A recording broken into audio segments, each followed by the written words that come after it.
إن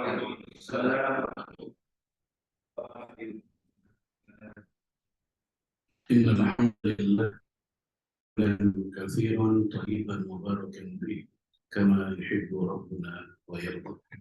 أشهد أن لا إله إلا الله وحده لا شريك له، وأشهد أن محمدا عبده ورسوله لا نبي بعده. اللهم صل وسلم على نبينا محمد وعلى آله وصحبه أجمعين. أما بعد. Jemaah sekalian, assalamualaikum. Alhamdulillah, hari ini kita telah memasuki bulan Rabiul Awal, bulan yang oleh umumnya Islam diyakini sebagai bulan lahirnya Rasulullah SAW. Kita akan bahas tentang adabun nahwa Rasulullah, artinya adab atau bagaimana kewajiban seorang Muslim kepada Rasulullah SAW, yang kita anggap ini materi selingan di antara hadis arba'in. Yu'minul muslim anna hidayatul Islam hiya a'dhamu min hadillahi allati a'taha Allah li ibadihi.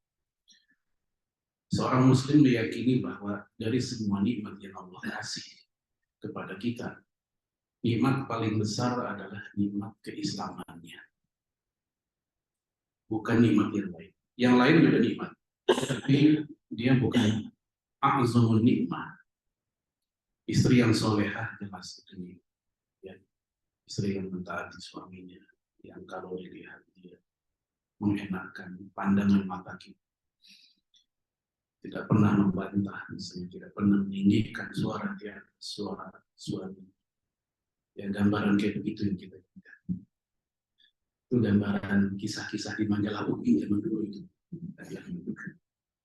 Ya, tapi kadang kenyataannya nggak ketemu. Ada, insya Allah. Ya. Suami yang soleh juga nikmat. Suami yang setia, suami yang bertanggung jawab, suami yang matanya nggak kelayaban kemana-mana. Itu juga nikmat bagi seorang istri. Anak-anak kita yang soleh, yang juga taat, lucu-lucu, sehat-sehat, pinter-pinter itu. Kemudian tetangga kita yang baik-baik, yang senantiasa menemani kita dalam kebaikan, mencegah kita dari keburukan. Semoga mereka juga jadi syafaat buat kita. Itu pun juga nikmat. Namun dari semua itu, ya nikmat paling besar keislaman kita dulu. Karena itulah yang nanti menjadi tiket penentu bagaimana nasib kita di akhirat. Dalam hadis Imam Ibnu Majah, ya, Rasulullah menceritakan pertanyaan buat kita telah menanti manroh menjadi kita bukan. Kita nggak bakal ditanya misalnya man zaujatuka, siapa istri, tidak akan ditanya. Man waladuk, siapa anak, nggak akan ditanya. Oleh karena itu persiapan kita atas menjawab pertanyaan ini mesti ada. Salah satunya adalah bagaimana kita berislamnya. Itu pertanyaan nggak bisa dijawab dengan hafalan. Man rabbuka, siapa Tuhan Allah. Kayaknya keluar nih ntar pertanyaannya. Dia dijawab oleh Allah SWT, oleh bagaimana keislaman kita. Kemudian wahiyya risalatun minallahi allati yursiluha Rasulullahul Karim Muhammad sallallahu alaihi wasallam ila kafatil insan. Nikmat Islam ini merupakan risalah dari Allah kepada Rasulullah, lalu dari Rasulullah disampaikan oleh seluruh manusia di dunia. Ada dua poin di kalimat itu. Pertama, fungsi atau tugas Rasulullah, dia hanya nganterin doang. Rasulullah bukan kreator dari Islam. Islam adalah ya Allah yang menurunkan, Rasul membawa saja. Maka disebut Rasul. Ya, diambil dari kata arsala yursilu yang artinya pengantar, pembawa, bukan pencipta, bukan yang mengkreasi Islam. Suatu ketika Rasulullah minum madu, ketika minum madu syahwatnya naik. Gara-gara syahwatnya naik, Rasulullah memutuskan madu haram. Madu haram saat itu. Apa yang terjadi? Allah pun meluruskan dengan menurunkan ayat la tuharrimu ma ahallallahu lakum. Jangan engkau haramkan apa-apa yang Allah halalkan buatmu. Nah, ini menunjukkan bahwa syariat ini, ketentuan yang ada di dalam syariat Islam itu bukan otoritas di tangan Rasulullah SAW, tapi Allah yang menentukan. Ini yang pertama. Yang kedua, poin dari kalimat tadi adalah bahwa Rasulullah diutus untuk seluruh manusia. Ini sejalan dengan surat As-Saba ayat 28, wa ma arsalnaka illa kafatan linnas. Dalam ayat yang lain, wa ma arsalnaka illa rahmatan lil alamin. Sebagian ulama, khususnya para usuliyun, mereka menjadikan ayat tadi dalil bahwasanya Rasulullah bukan hanya seorang nabi dan rasul buat bangsa manusia, tapi juga untuk bangsa jin. Rahmatan lil alamin, rahmat bagi seluruh alam, itu juga masuk di dalamnya alam jin. Hal ini dipertegas lagi ketika Rasulullah mengajarkan Al-Quran kepada para sahabat, sekumpulan bangsa jin ikut dengerin, dan hal ini diabadikan dalam surat ini juga. Inna sami'na Qur'anan ajaba, kami mendengarkan Al-Quran yang istimewa. Begitu. Ini perbedaan Rasulullah dengan nabi dan rasul yang lain. Mereka diutus hanya untuk kaumnya saja, sementara Rasulullah untuk selainnya, bukan hanya untuk misalnya Quraisy atau orang Mekah saja, tapi untuk seluruh. Baik. Kemudian jemaah sekalian, kita lanjut lagi. Walidzalik wajibun ala kulli muslim yashkur hadhihi nikmah al-azimah. Oleh karena itu wajib seorang muslim seluruhnya, kullu muslim, mensyukuri nikmat besar ini. Kemudian wasyukur ala ni'amillah bil fisal mu'min salih. Bersyukur atas nikmat Allah merupakan salah satu dari karakter orang yang mukmin, yang imannya benar. Nah, ini mensyukuri nikmat Islam itu gimana? Imam Al-Ghazali rahimahullah, beliau mengatakan dalam Ihya Ulumuddin, kemudian beberapa kitab yang lain seperti Kimia Sa'adah, bahwa bersyukur itu ada 3 model ekspresi. Yang pertama, yang paling rendah, asyukur bil lisan, bersyukur dengan lisan, dengan mulut, sekedar mengucapin alhamdulillah, itu udah syukur memang. Tapi kenapa diletakkan paling bawah? Karena sekedar mengucapin alhamdulillah, orang soleh dan orang jahat juga bisa masalahnya. Ya, siapapun bisa, bahkan orang kafir juga bisa ngomong alhamdulillah. Nggak sedikit orang kafir, non muslim yang udah biasa bergaul sama kita, begitu mereka dapat yang enak-enak, mereka pun juga refleks mengucapkan alhamdulillah. Alhamdulillah, makasih ya. Paling non muslim. Bahkan pencuri aja, kalau dia ketahuan dikejar massa dan selamat dari ambukan massa, dia akan mengucapkan alhamdulillah. Habis nyolong alhamdulillah. Jadi dari sisi itu, maka dia diletakkan paling bawah karena belum ada perbedaan signifikan, karena memang semua orang juga bisa mengucapkan alhamdulillah. Kemudian yang kedua, asyukru bil qalb, bersyukur dengan hati. Gimana itu? Qanaah, puas. Kita puas dengan keislaman kita membutuhkan. Kita puas dengan Al-Quran sebagai pedoman kita membutuhkan. Kita puas dengan sunnah-sunnah Nabi sebagai pedoman yang bersama Al-Quran, kita membutuhkan yang lain. Kita juga puas dengan hari raya kita yang begitu banyak. Bukan hari Idul Fitri, Idul Adha, tapi juga hari Jumat kemarin. Yang terus tidak sampai 1 tahun ada 50 lebih hari Jumat. Berarti kita hari raya 50-an lebih, belum lebaran hari Arafahnya, hari penyembelihannya, hari tasyriknya, yang mana oleh Rasulullah dikatakan dalam hadis Imam Nasai, kulluha idun, semuanya adalah hari raya kita. Jadi banyak, dan kita nggak perlu dengan yang sekarang lagi rame diganti dengan lahirnya Isa Al-Masih, diganti jadi lahirnya Yesus gitu ya, dari menak misalnya. Ya apa-apa yang udah terbiasa pakai dirubah segala lagi banget. Ya. Kemudian juga Paskah segala macam atau apa-apa yang terjadi budaya di luar kita nggak. Ya.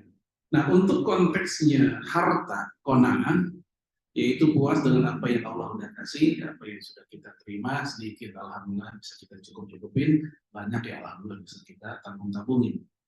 Dan Imam Syafi'i mengatakan, idza kunta tuqulban qulub fa anta malikud dunya sawa. Jika engkau punya hati yang puas, maka posisimu dengan para raja sama. Hati kita qanaah, maka posisi kita dengan para raja di dunia ini sama. Kenapa? Karena mereka puas dengan apa yang sudah mereka capai. Kita juga puas dengan apa yang sudah kita capai. Bedanya ukurannya aja. Bedanya kadar apa yang kita capai aja. Tapi substansinya sama-sama rasa qanaah itu. Itu yang kedua. Yang ketiga, asyukru bil amal. Bersyukur dengan amal. Gimana maksudnya? nikmat yang Allah kasih kepada kita itu kita pakai lagi untuk kepentingan agama Allah. Ini asyukru bil abd. Ini yang tertinggi kata Al-Ghazali. Ya, apapun yang kita miliki, kita ingat ini kita bisa pakai lagi untuk kepentingan Islam, itu cara bersyukur yang paling. Ya, teman-teman lagi ada di pesantren kilat, tapi nggak ada kendaraan buat bawain konsumsi sama bawain pembicaranya. Ya udah itu pakai mobil kita mantul dari pakai air dengan mana. Jadi kita punya ini punya itu kita pakai lagi untuk kepentingan agama. Misalnya. Nah jangan sampai kendaraan-kendaraan kita yang sehari-hari kita pakai lebih sering mampir di mall, lebih sering di tempat-tempat acara yang melalaikan misalnya. Dibanding kita bawa itu motor itu mobil ke acara-acara kebaikan, ke taklim misalnya. Kalau ke masjid mungkin enggak, kita jalan kaki doang misalnya. Ya, tapi kalau untuk yang jauh-jauh yang kebaikan jauh itu kita bisa menggunakan. Nah, itu termasuk salah satu bagaimana memanfaatkan itu harta kembali kepada kepentingan agama. Kemudian wa kaifa mauqiful muslim min hadhihi nikmah, lalu bagaimana seorang muslim menyikapi nikmat-nikmat tadi, wa kaifa nashkuruha, bagaimana kita mensyukurinya. Hunaka asalibun jayyidatun wa wasailun masyru'ah li haqqiqa hadzal ghayah. Nah, ada cara, ada metode untuk mewujudkan tujuan tadi. Itu salah satu metodenya adalah adab kita kepada pembawa risalah, itu Rasulullah. Yang pertama adabnya al-imanul jazim bi Muhammad sallallahu alaihi wasallam wal yakin bila syak annahu khatimul anbiya wal mursalin. Yaitu keyakinan yang mendalam, keyakinan yang paten, nggak berubah, nggak goyang sama sekali bahwa Nabi Muhammad adalah nabi dan rasul yang terakhir. Wala nabiyya wala rasulah ba'dahu, nggak ada lagi nabi, nggak ada rasul setelahnya. Wa hadhihi aqidah muwafaqatan li qoulihi ta'ala. Keyakinan ini sejalan dengan firman Allah dalam surat Al-Ahzab ayat 40. Maka Muhammadun aba, Nabi Muhammad bukanlah seorang ayah ahadin min rijalikum, dari seorang laki-laki di antara kamu. Walakin Rasulullah wa khataman nabiyyin, tetapi dia adalah Rasulullah dan dia penutup para nabi. Baik jemaah sekalian, ayat ini turun awalnya menceritakan atau mengkoreksi kebiasaan para sahabat yang memanggil atau menganggap Zaid bin Harisah merupakan anak kandung Rasulullah, sehingga mereka memanggil Zaid bin Muhammad, saking dekatnya, saking cintanya Rasul dengan Zaid bin Harisah, sehingga para sahabat saat itu memanggilnya Zaid bin Muhammad, padahal dia bukan anak kandung, dia anak angkat. Nah, turunlah ayat ini ngasih tahu Nabi Muhammad itu bukan ayah dari dia. Nabi Muhammad adalah seorang nabi, rasul, dan penutupnya. Juga ada ayat lain yang sejalan dengan ayat ini, yaitu ud'uhum li abaihim wa aqsitu indahum. Panggillah anak-anak angkat dengan nama ayah kandungnya. Jadi kalau kita punya anak adopsian, anak angkat, panggillah itu anak dan disandarkan binnya ke anak, ke ayah kandungnya. Jadi secinta apapun kita mati, tetap binnya bin ayah asli. Wa aqsitu indallah itu dari adil. Walaupun ayah aslinya non-muslim, misalnya tetap bisa antum mengangkat seorang anak, maaf dia Chinese, ya namanya siapa gitu, Chenglong kali ya misalnya. Binnya bin siapa? Bin Jackie Chan, ya udah. Walaupun non-muslim, ya emang itu ayah, nggak bisa kita ganti. Gitu. Kemudian walakin Rasulullah wa khataman nabiyyin, tetapi dialah utusan Allah dan penutup para nabi. Nah, orang Ahmadiyah mengartikan khataman nabiyyin itu apa? Cincin. Ya, cincin para nabi. Nah, kalau cincin berarti mereka seolah-olah membuka peluang bahwa kenabian itu masih ada setelah Nabi Muhammad, karena arti khataman nabiyyin bagi mereka cincin para nabi. Cincin itu fungsinya perhiasan. Sehingga Nabi Muhammad itu sebagai perhiasan dari seluruh nabi yang ada. Oleh karena itu mereka pun akhirnya mengikrarkan pemimpin mereka Mirza Ghulam Ahmad sebagai, nah khususnya Ahmadiyah Qadianiyah. Kan Ahmadiyah pecah tuh, jadi Qadiani sama Ahmadiyah Lahore. Ahmadiyah Qadiani itu mereka mengklaim Mirza Ghulam Ahmad sebagai nabi, tapi yang untuk Lahore tidak, mereka mengklaim Mirza Ghulam Ahmad hanyalah mujaddid sampai pembaharu. Tapi untuk masalah kitab suci, pedoman, mereka sama, yaitu tazkirah, yaitu campuran modifikasi antara Al-Quran dengan ucapan Mirza Ghulam Ahmad, sudah di mix, namanya tazkirah. Ya sama-sama sesat. Baik, ini yang pertama. Lalu kemudian jemaah sekalian, ya, dalam hadis juga. Nah, jadi khotaman Nabi itu artinya apa? Ya, Rasul yang menjelaskan. Ya, karena dalam metodologi pemahaman atau tafsir Quran itu kan ada metodenya, nggak asal pahami terjemahkan, nggak begitu. Yang pertama kata Imam Ibnu Katsir, yufassirul Quran bil Quran. Al-Quran ditafsirkan, dirinci, dijelaskan dengan sesama ayat Quran juga. Itu metode yang terbaik, itu yang pertama. Contoh Alif Lam Mim, dzalikal kitabul la raiba fihi hudal lil muttaqin. Nah, ketika disebut hudal lil muttaqin, petunjuk bagi orang bertakwa. Orang bertakwa yang kayak apa? Di ayat selanjutnya, alladzina yu'minuna bil ghaibi dan seterusnya. Itu namanya metode Al-Qur'an dijelaskan oleh sesama Al-Qur'an. Ini baik. Yang kedua, kalau nggak ada gimana? Ada satu ayat kita mau tahu penjelasannya apa, tapi ternyata di sesama ayat nggak ada tuh penjelasannya. Maka yang kedua tahapannya, yaitu tafsir Al-Quran di sunnah. Al-Quran dijelaskan oleh sunnah Nabi.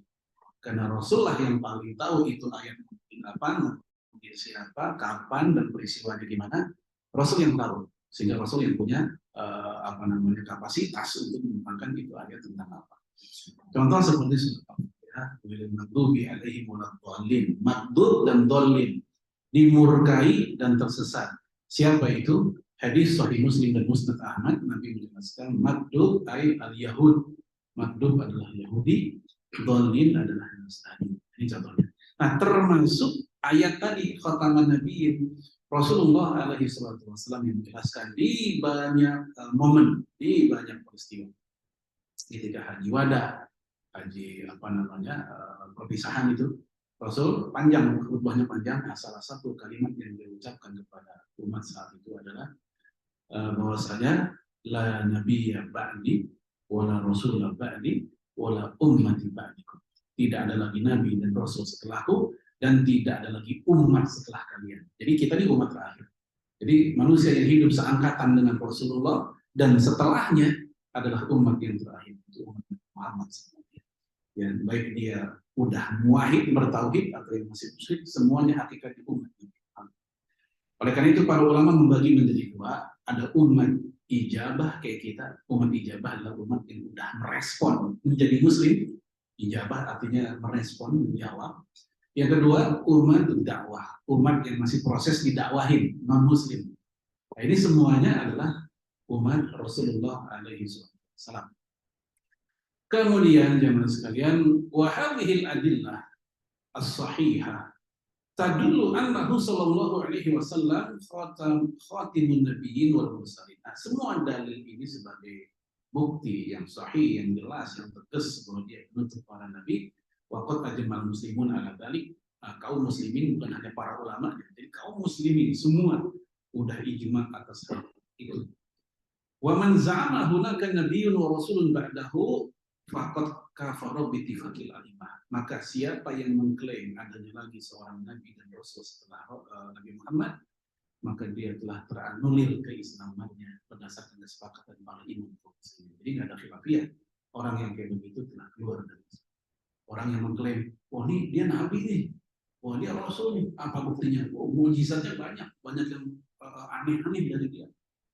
Bisa terbang kemarin, tapi nggak bisa turun. Kemudian apalagi bisa ngilangin masjid Darussalam, itu mah tukang sulap misalnya.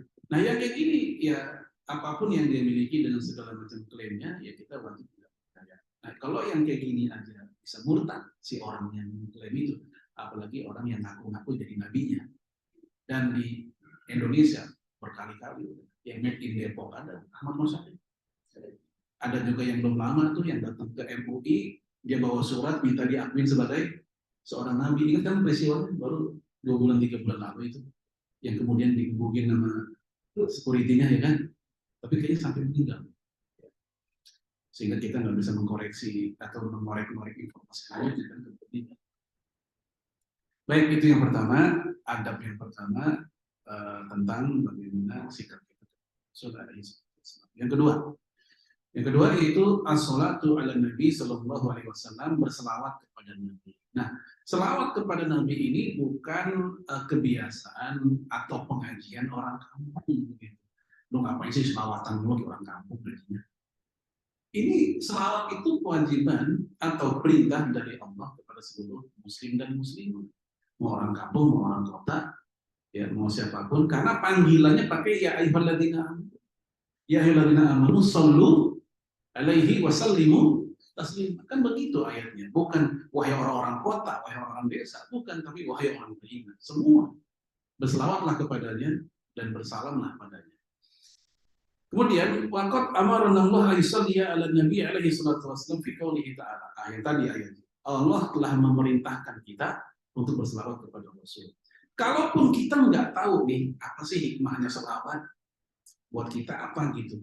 Kalaupun tidak tahu apa hikmahnya, maka kewajiban atau anjuran berselawat tidak hilang gara-gara kita nggak tahu. Sama kayak sholat, kita belum tahu apa hikmah ruku sekali, sujud 2 kali.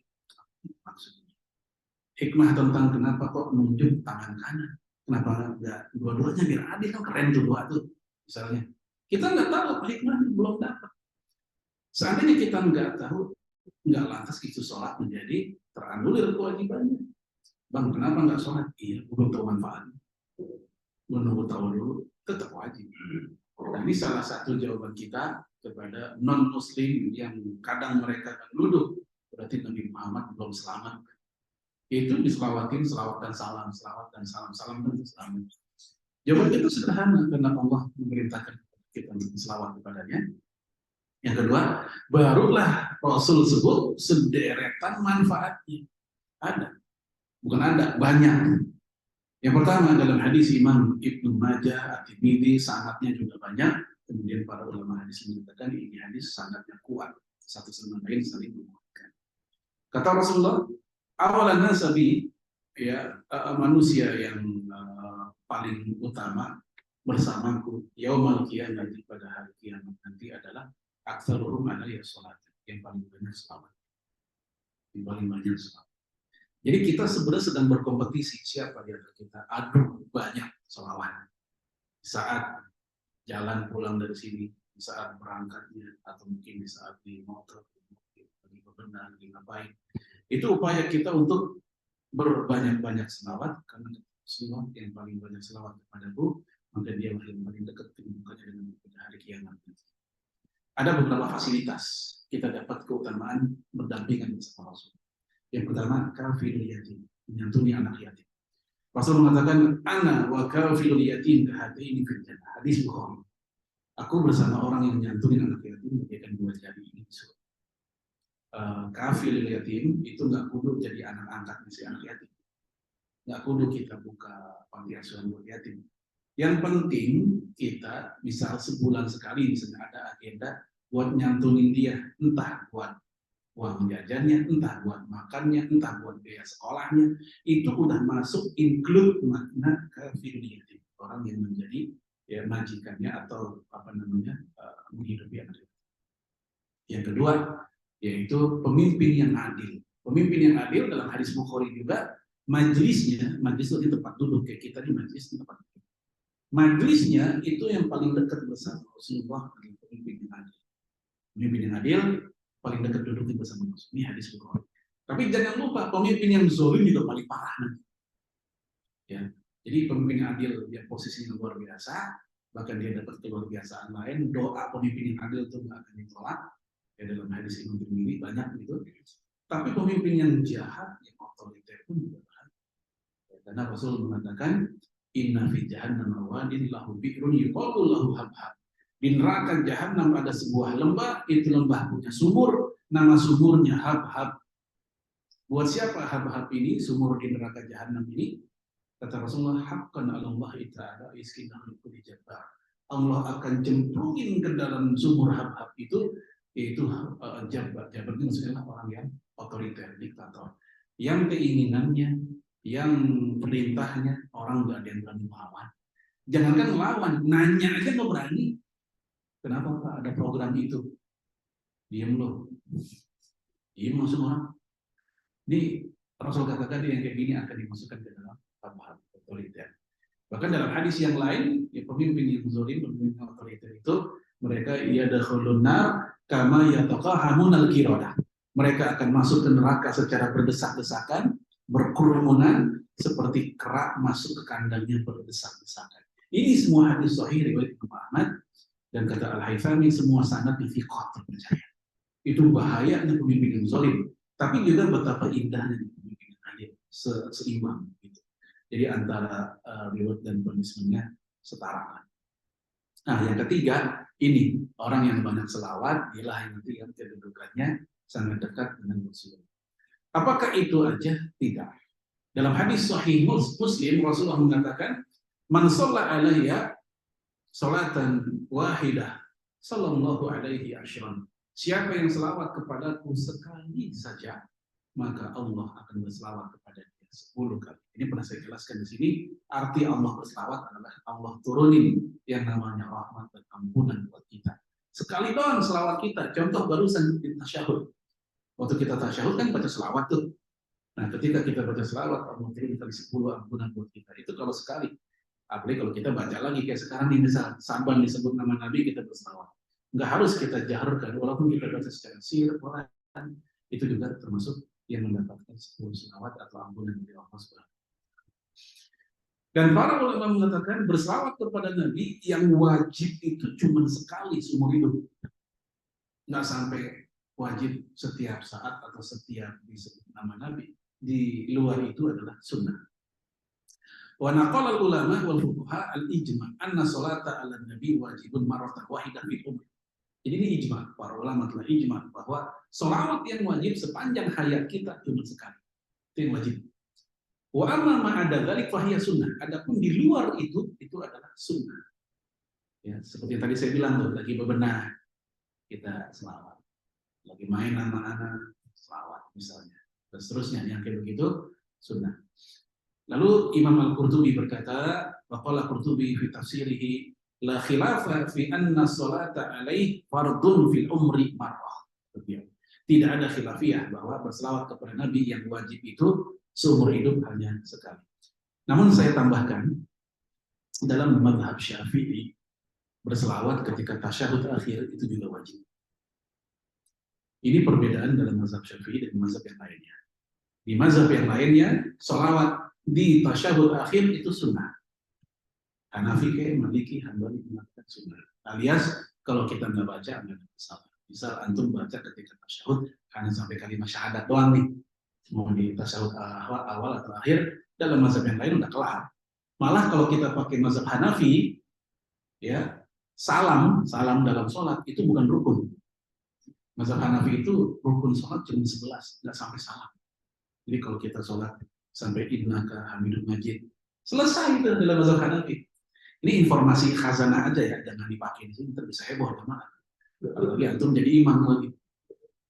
Imam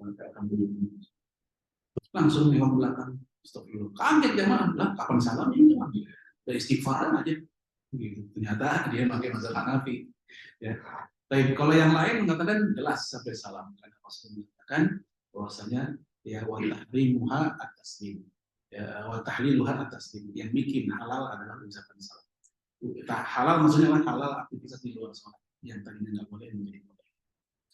Nah, dalam mazhab Syafi'i ternyata rukun sholat itu dalam kitab Matan Abu Syuja itu sampai 17.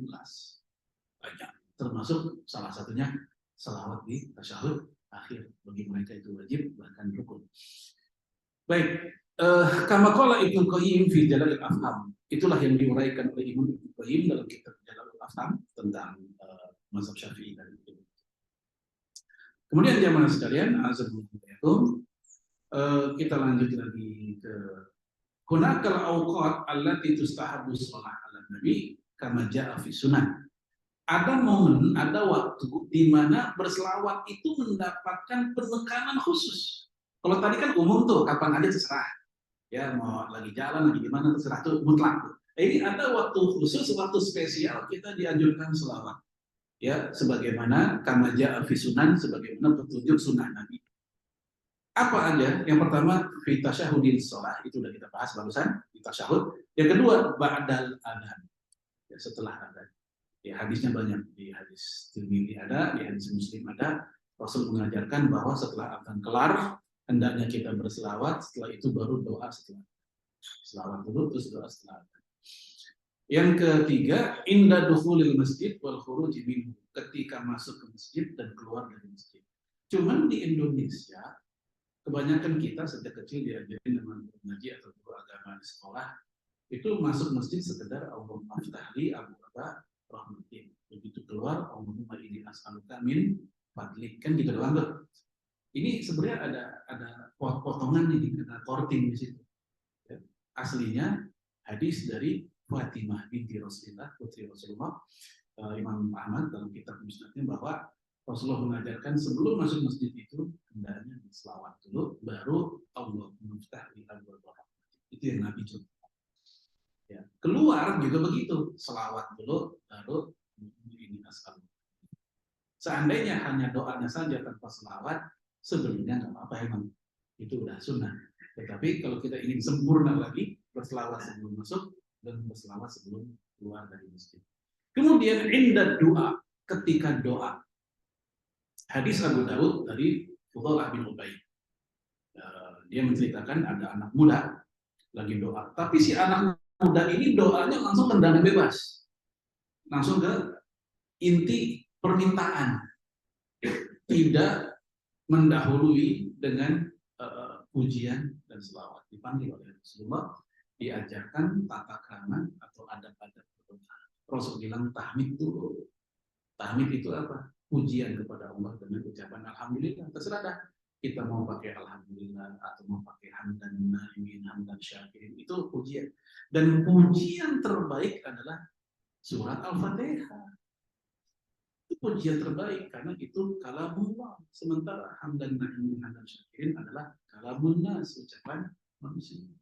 Itulah kenapa sebagian masyarakat kita kalau berdoa ada yang mengawali dengan membaca surat Al-Fatihah, kan gitu. Pernah lihat ya gitu kan? Baik, jemaah sekalian, kita akhiri pertemuan kita yang dengan berdoa kepada Allah, Al-Fatihah. Ada kayak gitu kan? Itu ngambilnya dari situ. Karena ada berdoa memuji Allah. Dan pujian terbaik adalah surat Al-Fatihah. Dan ditambah lagi hadis Imam Muslim, malaikat berkata kepada Rasulullah, ya Muhammad abshir bi nurain. Wahai Muhammad, berikan kabar gembira dengan datangnya dua cahaya. Yang mana dua cahaya ini belum dikasih kepada nabi-nabi sebelummu. Ini buat Rasul doang untuk umatnya. Apa dua cahaya itu? Fatihatul Kitab wa khawatim suratil Baqarah. Itu surat Al-Fatihah dan akhir-akhir surat Al-Baqarah. Siapapun yang membaca dua ini, Al-Fatihah atau Al-Baqarah, maka tidaklah mereka berdoa melainkan Allah kabulkan doanya. Itu hadis Sahih Muslim. Dari situ Imam At-Tibi dalam Syarah Mishtah mengatakan bahwa salah satu etika berdoa adalah membaca surat Al-Fatihah. Nah, ini ada dalam kitab-kitab hadis dan juga penjelasan para ulama. Oleh karenanya ketika kemarin ada seorang syekh yang datang ke Indonesia yang menyalahkan membaca Al-Fatihah sebelum doa atau acara, sebenarnya itu karena ya kebiasaan baca Al-Fatihah sebelum doa itu kuat. Hadis Sahih Muslim, beberapa hadis yang lainnya dan penjelasannya. Walaupun mungkin buat sebagian masyarakat Muslim di Indonesia tidak menjadi budayanya, tapi tidak menjadi budaya bukan berarti kita terpancing untuk menyalah-nyalahkan yang menjadi itu sebagai budaya. Karena dia ada di dalam sunnah Nabi alaihi wasallam.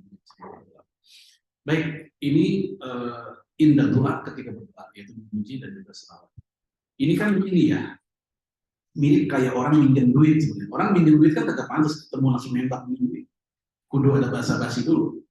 Ya misal itu ketemu temen, Assalamualaikum, salam, sehat loh, sehat. Nyumbit dong, kan lagi enak ya gitu. Langsung, ini mah seragak suruh banget minjem duitnya. Harusnya gimana? Ya basa-basi kan, lu tambah cakep. Nah, mulai dari ini badan sekal banget, kayaknya lu seger banget ya sekolah ya.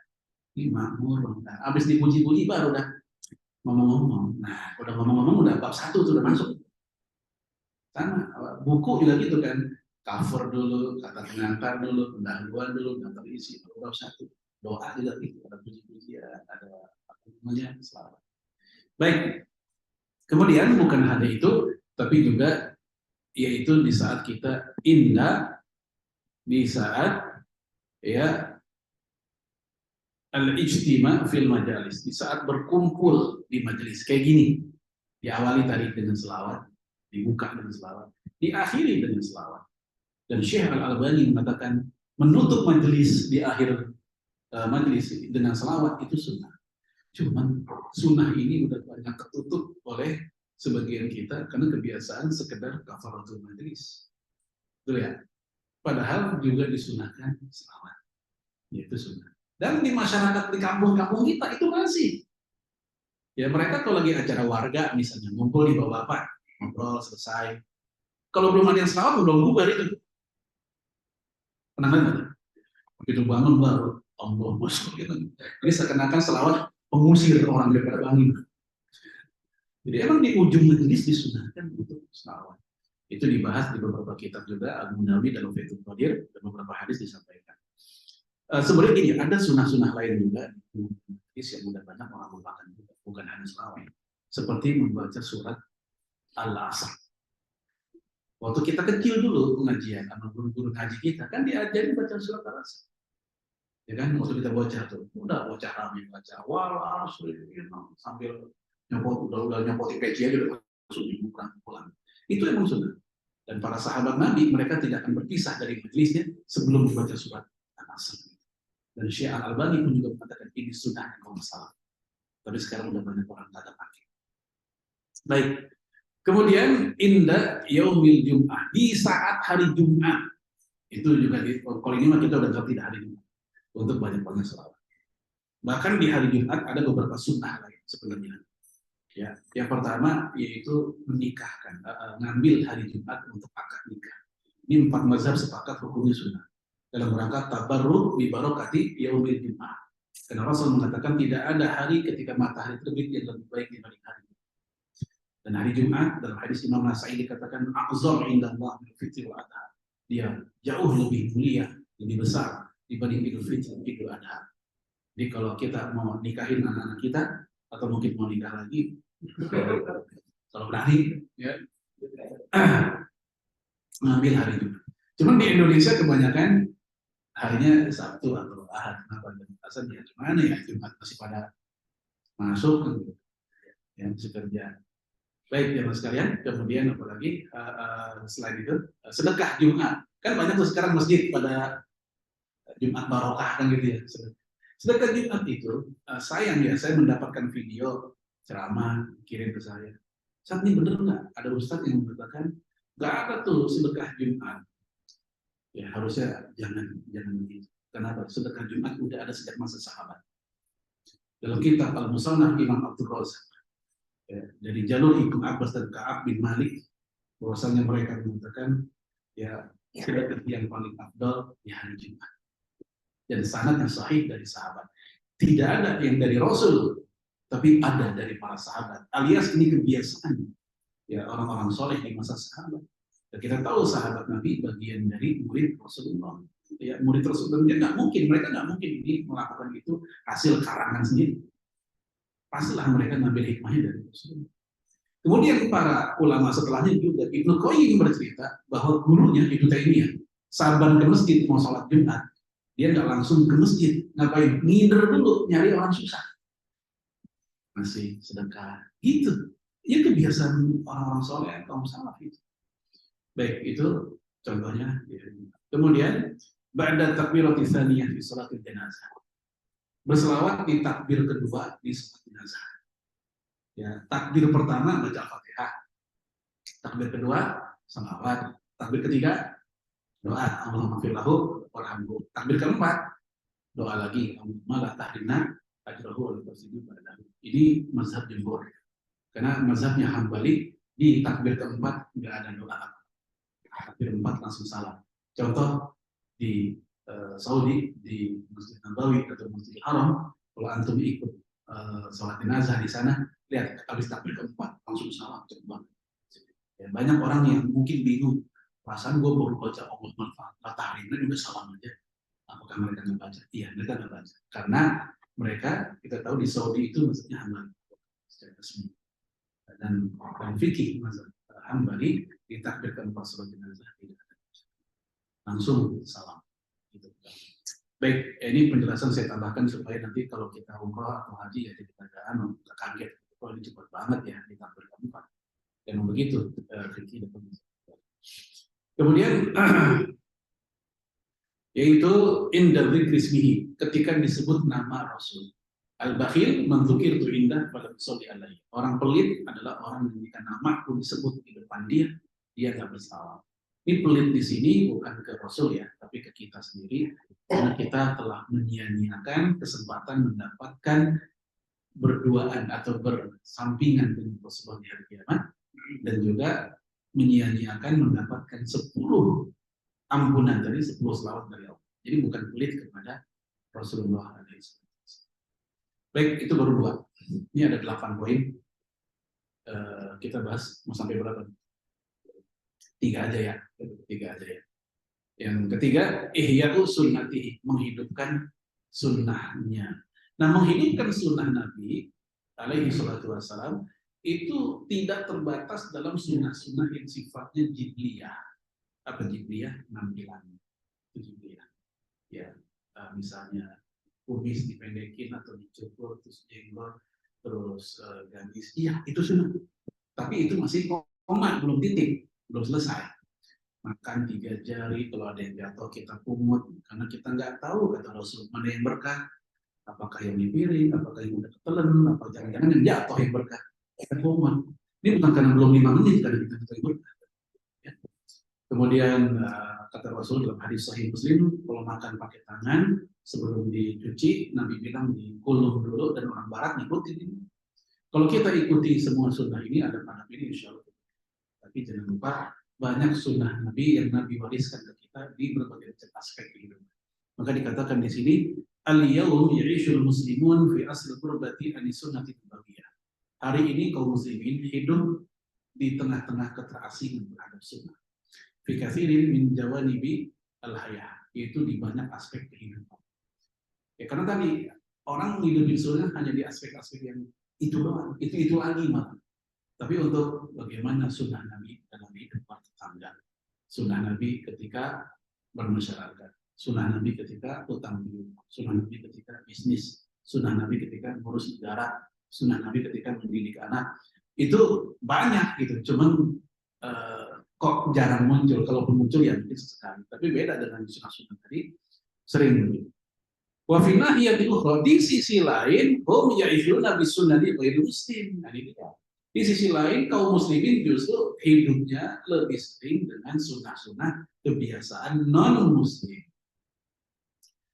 Punya nama udah bagus, Ibrahim jadi Ibrahim, gimana?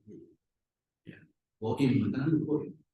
Ya, Hasan, Hansen, Aisyah jadi Isya, ya mungkin sini masih ada kan. Akad nikah pakai cara Islam, tapi walimahnya, pestanya standing party. Ya, banyak kan? Bahkan orang yang pengajian pun kadang ketika nikahin anak, jadi bangku di pojokan, bangku sini 4. Kita nyendok nasi, mau makan ini. Kayaknya rikuh makan sambil diri itu rikuh. Dan Anas bin Malik ditanya tentang makan sambil berdiri, dia menjawab asyad itu lebih parah dibanding minum sambil berdiri.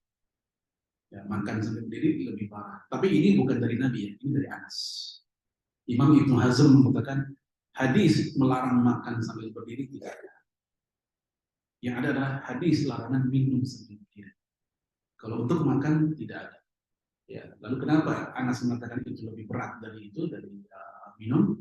Kata Imam Ibnu Hajar, karena proses makan lebih lama dibanding minum, sehingga ya dampak keburukan untuk kesehatan lebih buruk, maksudnya bukan dari sisi sunnahnya, lebih buruk dampak kesehatan. Ya, itu tentang contohnya akad nikah pakai cara sunnah, tapi begitu standing. Belum lama, mungkin 1,5 bulan atau 2 bulan lalu, saya kondangan, dia ngalamin betul itu, saya bingung. Ini akhirnya saya mau jawab aja duduk di samping AC atau kipas angin yang tinggi itu. Saya duduk, ya untung saya nggak bois nih, perempuan dulu tuh juga agak pantas di situ. Saya untuk kondangan sendiri. Dan karena saya duduk, ada ustadz lain, ya ikut juga duduk lama-lama. Berderet yang duduk. Ya, kalau di kampung-kampung, alhamdulillah tenda masih lebar, bangku masih banyak. Kampung-kampung tuh. Tapi sayang, pakai dangdut itu dia masalahnya. Ada plus minus tidak? Kalau di gedung-gedung nggak ada dangdut, mungkin ada nasyid segala macam, tapi ada juga sih yang pakai apa. Nah itu ya. Baik, kemudian apa nih keutamaan, keuntungannya?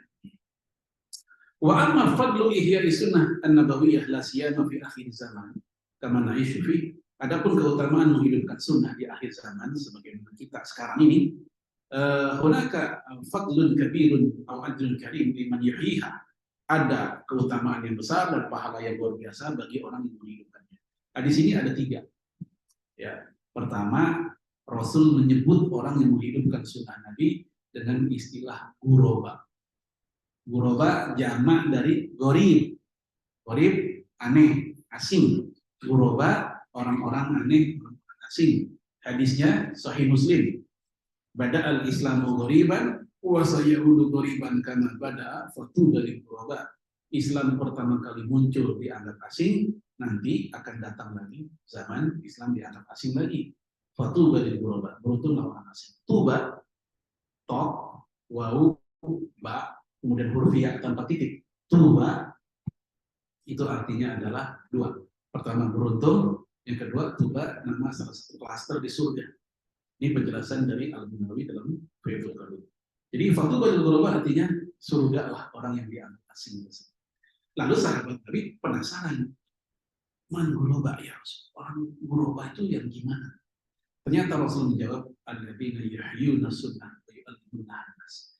Orang yang menghidupkan sunnah Nabi lalu ngajarin ke orang lain sunnah tersebut. Walaupun mungkin kita mengajarkannya enggak verbal ya, enggak ada istilah sini saya ajarin enggak. Sekedar nyontohin aja. Dikala orang lain udah lupa sama itu sunnah, itu udah ngajarin sebenarnya. Anak kita, ya contoh masalah sunnah makan tadi lari-larian langsung dan sini duduk-duduk samping ayah. Kita nggak bilang ini sunnah, hadisnya sahih, enggak, puyang untuk anak digituin dong. Cukup kita bilang sini duduk ya biar cakep makan. Itu kita udah ngajarin sunnah kepada anak kita. Nah, ternyata yang kayak begini membuat kita menjadi guroba menurut hadis. Dikala banyak orang ke masjid nggak menjaga adab-adab masjid. Ke masjid masuk aja begitu ngobrol segala macam, dia lupa dengan tahiyatul masjid misalnya. Kita masih ingat masuk ke masjid, kita wudhu dulu atau mungkin udah wudhu, kita langsung tahiyatul masjid. Sementara teman-teman kita yang baru masuknya, mereka nggak ada yang tahiyatul masjid. Gara-gara kita tahiyatul masjid, mereka pun melihat ini belum tahiyatul masjid. Mereka berwudu, balik lagi dan sholat. Itu yang mengawali itu udah menjadi guroba karena dia melakukan dan nyontohin. Yang kedua, orang yang menghidupkan sunnah Nabi, apalagi di akhir zaman tadi, itu pahalanya sama dengan 50 sahabat. Bukan 1 sahabat. Seandainya 1 aja sahabat Nabi, itu udah cukup menstimulus kita. 1 sahabat Nabi. Amal yang kayak gini sama pahalanya dengan pahalanya Abu Bakar misalnya. Wah, itu juga udah keren banget. Tapi ini dengan 50 sahabat. Dalilnya panjang dialog. Rasul mengatakan inna min waraikum yaumus sabr. Nanti setelah kalian, setelah para sahabat akan datang hari-hari penuh kesabaran. As-sabru fihi mislu qabdil jannah. Saat itu kesabaran dalam berislam yang menjalankan sunnah itu seperti menggenggam bara api. Orang memegang bara api kan kagak ada yang kuat. Megang dikit lepas, megang dikit lepas. Artinya berislam di zaman itu tantangannya banyak. Yang ngomongin kayak geledek kayak ada. Dan nggak usah fanatik banget jadi orang. Nah itu bisa membuat orang yang lagi pengen semangat jadi lu kalau fanatik lu hati-hati lu diajarin bikin bom pengajian sekarang. Jadi monsterisasi terhadap Islam. Ya kadang yang ngomong kayak gitu orang Islam juga. Kalau non Muslim yang ngomong kita maklum lah, begitu mereka punya agenda lah.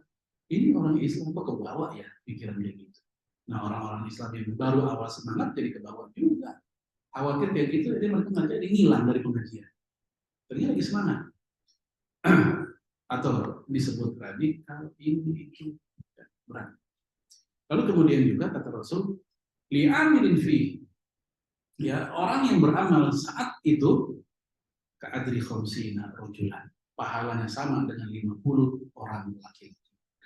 Para sahabat Nabi bertanya, ya Rasulullah, ajru khamsina minhum, apakah itu pahala 50 di antara mereka sendiri yang hidup di zaman setelah sahabat itu kayak kita nih? Nabi menjawab, bukan. Ajru khamsina minkum, tapi setara dengan 50 di antara kamu, para sahabat. Itu kan luar biasa. Seandainya hadis ini doang atau hadis yang tadi yang urobah itu satu-satunya hadis misalnya yang menstimulus menghidupkan sunnah, bagi saya itu udah cukup luar biasa. Pahalanya sama dengan 50 sahabat. Baik, ini tentang hal-hal adab-adab ya, ada guna nahwa Rasulullah SAW yang kita pelajari ini supaya kita semakin membuktikan kerinduan kita kepada Rasulullah SAW dengan sederet beberapa adab jika beliau sudah wafat. Kalau beliau masih hidup dan kita ada di situ, mungkin kita akan lebih cinta lagi. Semoga impian kita untuk bertemu Rasulullah Allah kabulkan sampai di surga. Mohon maaf ada diskusi. Silakan. Assalamualaikum warahmatullahi wabarakatuh.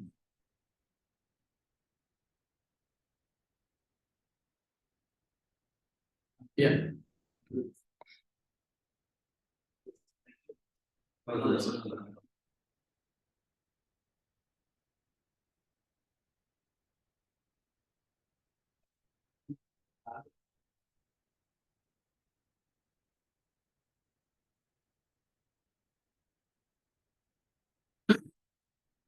Iya, jadi membaca Al-Fatihah di kulli amrin, di berbagai macam urusan, sebagian ulama ada yang memang menjadikannya sebagai adab dalam majelis.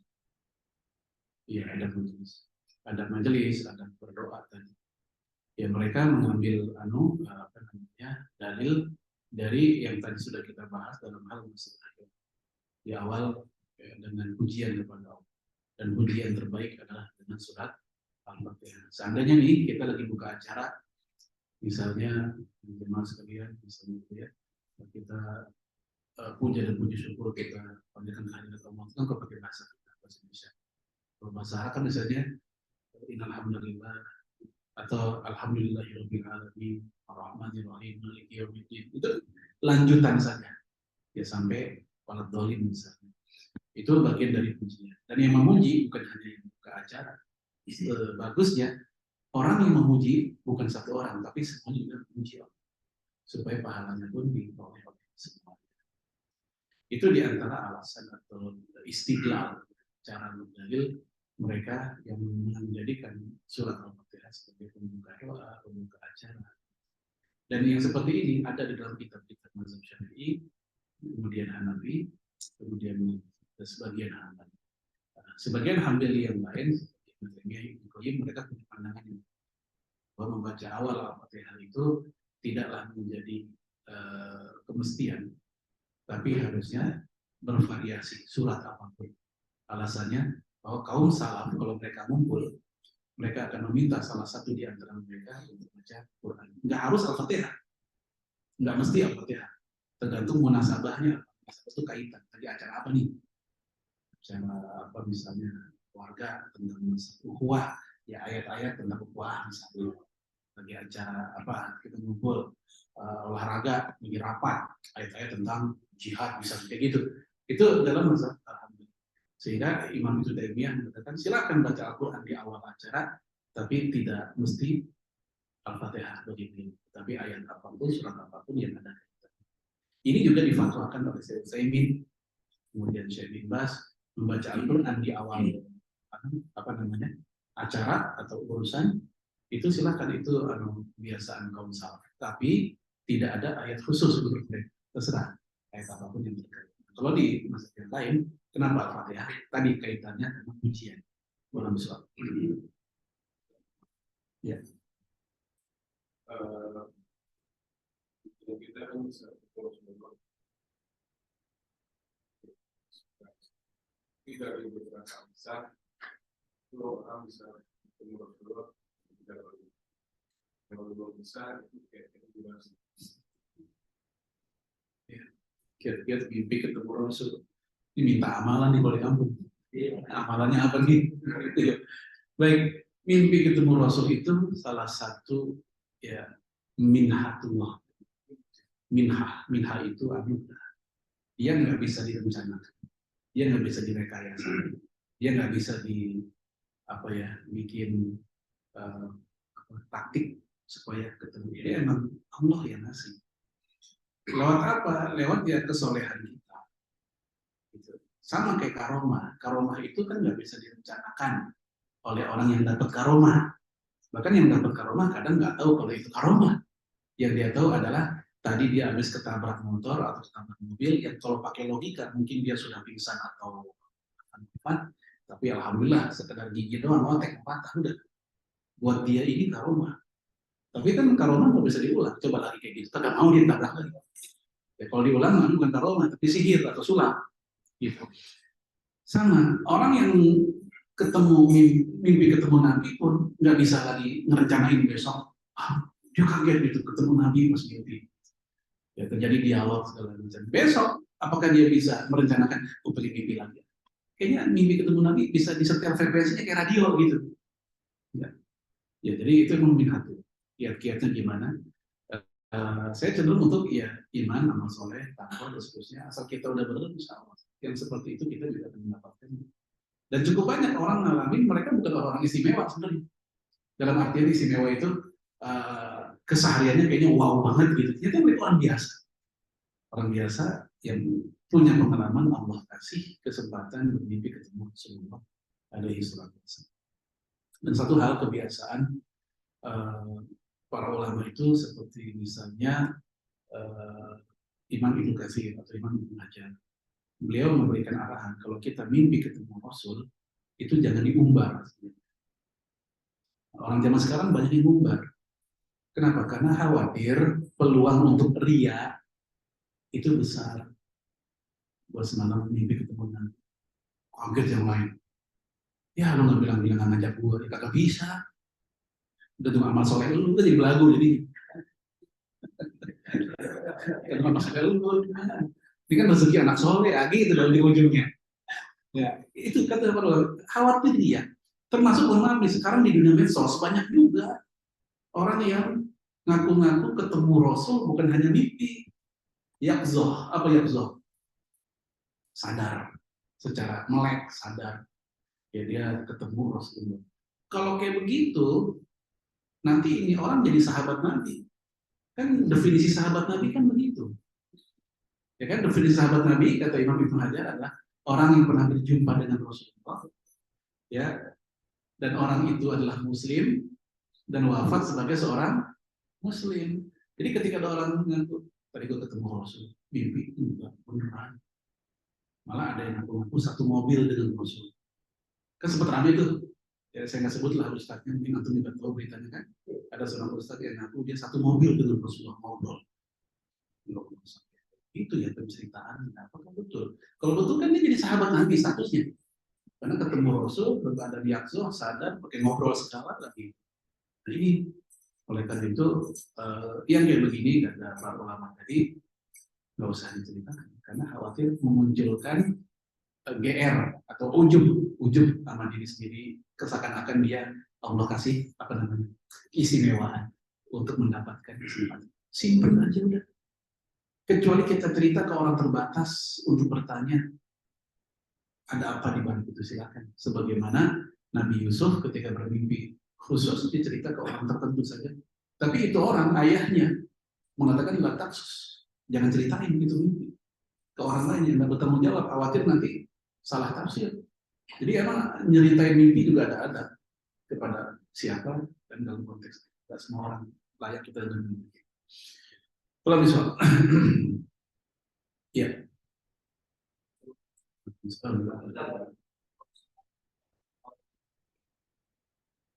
Ya. Kalau di sebagian titik kalau di koma dia dulu. Kemudian salah kalau lama pakai kita itu. Iya. Yang pertama, salawat yang terbaik dalam kitab Nihayatuz Zain Imam Nawawi Al-Bantani mengatakan, dan ini juga bukan hanya beliau ya, ulama ulama lain juga mengatakan sama, afdolus sholah, sebaik-baiknya sholawat ala Nabi kepada Nabi adalah itu sholah Ibrahimiyah, sholat Ibrahimiyah. Apa itu? Yang kita baca di saat tasyahud. Itu terbaik karena itulah yang Nabi langsung diktekan kepada sahabat beberapa kali. Abdullah bin Mas'ud bilang, ya Rasul, engkau memerintahkan kami untuk selawat, tapi kalimat selawatnya kami belum tahu kayak apa. Maka Nabi pun mengajarkan Allahumma sholli ala Muhammad kama shallaita ala Ibrahim, tidak sampai innaka hamidum majid. Itu yang terbaik. Lalu Imam Nawawi yang satu lagi yang Riyadhus Shalihin, beliau membahas dalam kitab Majmu' Syarah Al-Muhadzab selawat yang paling ringkas dan itu sudah cukup dikatakan selawat, yaitu sekedar Allahumma sholli ala Muhammad. Seandainya itu udah cukup dikatakan selawat. Misalnya kita syahud, kita buru-buru nih, ya nggak sempat sampai inakan itu udah sah disebut selawat. Yang kedua, lagi di masjid, lagi iqamah atau mungkin udah sholat, tapi kedengaran orang selawatan kenceng banget sampai yang sebenarnya bukan hanya selawat, tilawah Quran pun kalau sampai mengganggu yang lagi sholat, Nabi kan ada kasus beberapa kali di masa Rasulullah. Ya, saat itu sedang i'tikaf, ada seorang sahabat atau beberapa sahabat baca Quran kencang banget sholatnya. Yang lain lagi sholat, sehingga jadi kayak apa? Bersahut-sahutan dan mengganggu orang. Rasul buka tirai, kan rumah Rasul lama masjid berdekatan. Negor, ya kalian sedang ya inakum munajat Rabb, kalian kan sedang bermunajat kepada Tuhannya. Munajat itu berbisik. Pak munajat berbisik. Munajat itu artinya orang yang berbisik. Orang yang sedang munajat, orang yang sedang berbisik kepada Tuhannya. Ya, jangan ganggu satu sama yang lain.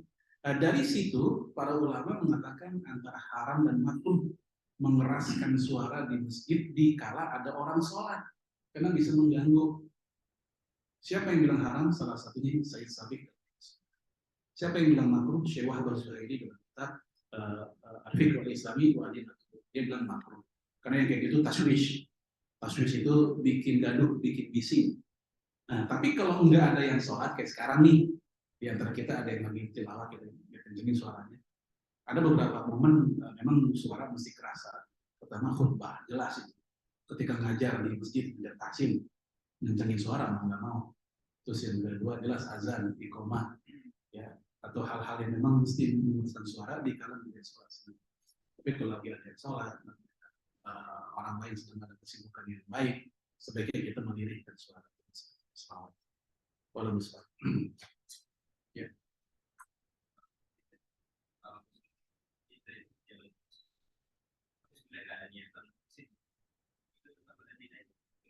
Ya. Menjalankan sunnah tapi nggak ada niat, dia dapat satu saja, yaitu melakukan amal soleh saja. Amal baik tetapi itu sebagai amal baik. Tapi kalau dia perkuat dengan niat, maka dia dapat double. Amal baik dapat, niat ngidupin sunnah. Ya, sebagaimana kaidah al-jaza min jinsil amal. Balasan yang kita peroleh tergantung dari jenis amalnya. Kalau amalnya dibarengi dengan niat, maka dia dapat niat menghidupkan sunnah. Itu. Kalau dia nggak ada niat menghidupkan sunnah, sekedar ya ada amal soleh aja, ya dia dapat di bagian amal solehnya. Kalau bisa. Ya.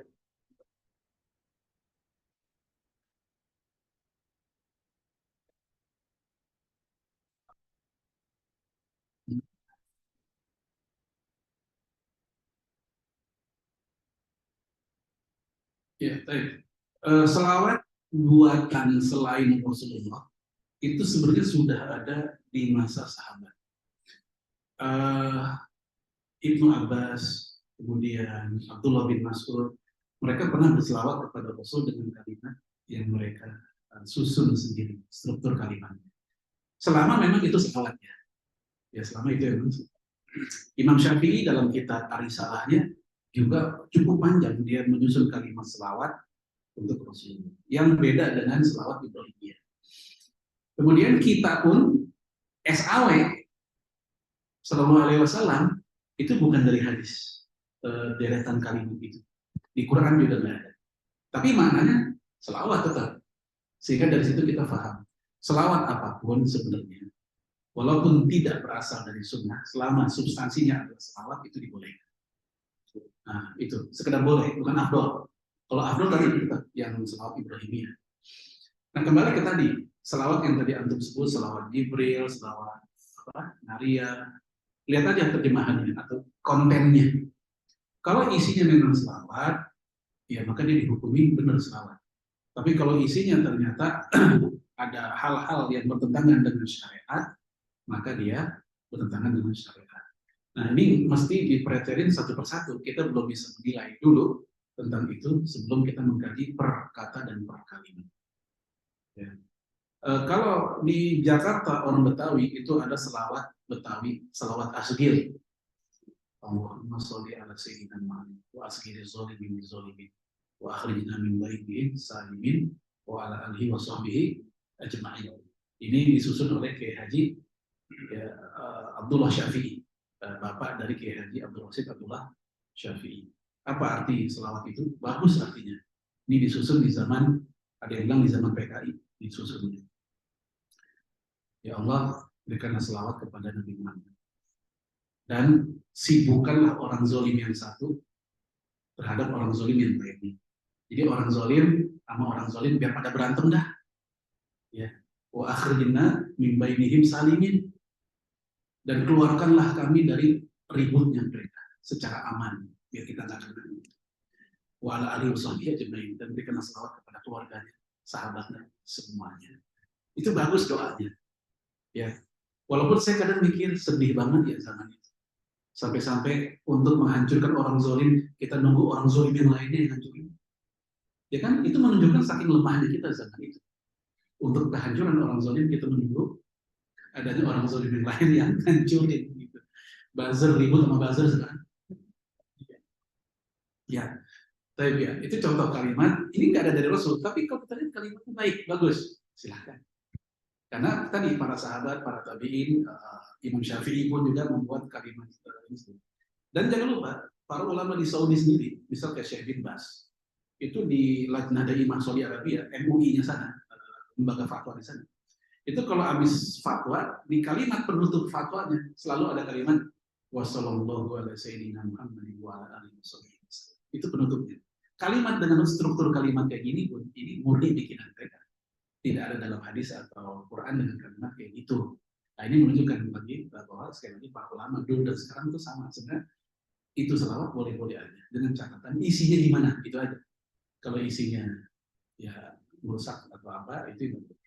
Nah, untuk yang tadi belum saya jawab secara detail karena kita harus mempelajari dulu ya kalimat salawat nariyah itu apa aja di bagian mana kalau emang ada yang salah. Kalau ternyata nggak ada yang salah ya kalau ada di selawat yang lain selawat Jibril juga boleh misal.